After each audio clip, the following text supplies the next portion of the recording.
اگر تم دل کو مضبوط رکھو اور نافرمانی سے بچتے رہو اور کافر تم پر جوش کے ساتھ دفتن حملہ کر دیں تو تمہارا پروردگار 5000 فرشتے جن پر نشان ہوں گے تمہاری مدد کو بھیجے گا،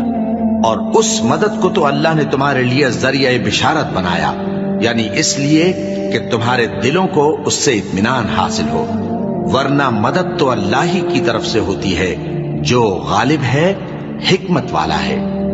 یہ اللہ نے اس لیے کیا کہ کافروں کی ایک جماعت کو ہلاک کر دے یا انہیں ذلیل و مغلوب کر دے کہ ناکام واپس جائیں۔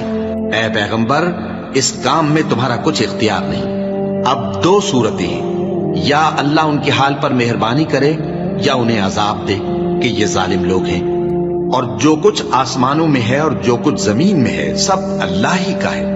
وہ جسے چاہے بخش دے اور جسے چاہے عذاب کرے، اور اللہ